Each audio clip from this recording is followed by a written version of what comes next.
Jayshri Chasmawala, Doctor of Osteopathy. Board-certified family practice and integrative holistic medicine physician with Pure Health Family Practice in the East Dallas community. She uses a holistic approach focusing on wellness and prevention while educating patients on health as well as smart lifestyle choices. She emphasizes the crucial role nutrition plays in health. She has a master's in public health from UNT's School of Public Health, where her research focused on eating disorders. She is from a big family, has resided in Fort Worth, Texas since 1986, and she's an exercise enthusiast, and in the past has participated in the Dallas Rock and Roll Half Marathon, Cowtown Half Marathon, and Dunskin Triathlon, among other events. Raised lacto-vegetarian, she follows a vegan lifestyle since 1997. Most of all, she's my friend. And I think she's a wonderful example of those of us that when we began our animal activism experience, we started to go out of our comfort zone to see how else we could contribute. And it was just, I don't know, maybe about 6-7 months ago, I'd asked Jayshri, hey, come vegan leaflet with me at Dallas Gay Pride. And she said she was a little bit uncomfortable, but she's been saying yes a lot recently, and I'm glad she said yes to come vegan leaflet with me. I hope you guys too, if you haven't done it before, and I'm so happy she said yes to talk with us today. Please welcome Jayshri Chasmawala. Thank you, Kwang, for that wonderful introduction. I'm excited to speak to you guys today. Like you said, I am a family practice and integrative holistic medicine physician. I was raised lacto-vegetarian, and my dad was actually very conscious of what we ate, and he would research ingredients that he didn't know to make sure that we weren't getting, subtle animal meat products into our diet. So early on I learned about things like gelatin and lecithin to watch out for these things. My dad just didn't make the connection between compassion for dead animals and bridge that to the way that our live animals are treated. And I actually didn't either until much later. But I did activate against, I was very active against not buying leather, not buying wool, even as a young teenager. When we were younger, I moved around a lot.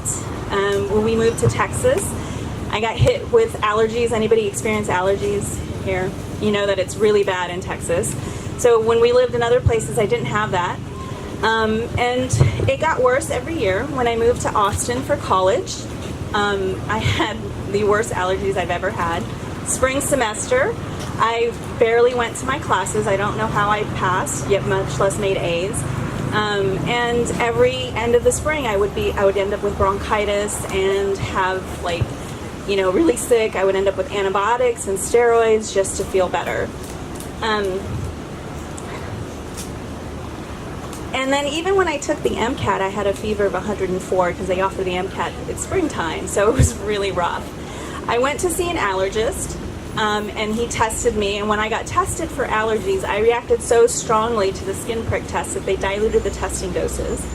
And the only thing he had to offer me after that was Claritin. And I was like, I've been taking Claritin for years, and it did nothing. So I went and did my own research. Mind you, this is in the 90s, so there's no internet. I had to go to the library. And so I went and I researched, what do we need to do for allergies? And I found this obscure text, and it said something about dairy contributing to mucus. And so I thought, well, I'm already lacto-vegetarian. I just give up dairy. And it wasn't that easy. It took me a couple years, but by the time I graduated college in 1997, I was fully vegan and have not had any problems with allergies since then. That was my first introduction to the link from what we eat and what we do every day in our body, in our lives, to our health and how we feel. When I became a doctor, that was my intention, was to educate people on this, because one of the biggest contributing factors to our poor health, step back. In America, we have a real health crisis. Heart disease, cancer, stroke, diabetes, and even a lot of cancer are leading causes of death. The CDC considers these diseases to be preventable, and yet America spends $3 trillion a year in treating these diseases and trying to find cures. And it causes a lot of people to lose work time, lose time with their family. You're just not feeling well, so you're not giving 100%. The biggest factor contributing to this poor health is the standard American diet, also known as the SAD diet. The SAD diet is rich in oils, fats, processed and refined foods, sweets, meat, fish, milk, and cheese, and contains very little vegetables, fruits, whole grains, and legumes. This type of diet increases something called oxidative stress. Has anybody heard the term oxidative stress before? Do you know what it is? Oxidative stress is pretty simple. Take a deep breath in, and all that good oxygen you got going in there, that's really good for you. It creates a chain reaction in which, that O2 creates a free radical, which is called oxidative stress. And our body should be able to take care of this oxidative stress. But when it's not able to, it leads to inflammation, which can lead to all of our diseases, which, depending on where the oxidative stress is it determines what kind of disease we have. If it's in the heart, we have heart attacks and heart disease. If it's in the brain, we have strokes and other problems. If it's in the joints, it's arthritis. So what we need to do is decrease our oxidative stress. And does anybody know how we do that? Antioxidants, very good. Gold star for you. So we need to put antioxidants. Do you know where we get antioxidants? From Whole Foods. Very good. I'm speaking too. You guys should be giving this talk. So yes, we get it from whole foods, vegetables, fruits, whole grains, and legumes. The foods that are very much lacking in the standard American diet. There are actually many studies that are published regularly. I can't tell you the number of times I get popped up. I'm subscribed to some medical journals, and they'll say vegetables can prevent cancer. Vegetables can prevent, diabetes. There's articles always coming out about the benefits of fruits and vegetables.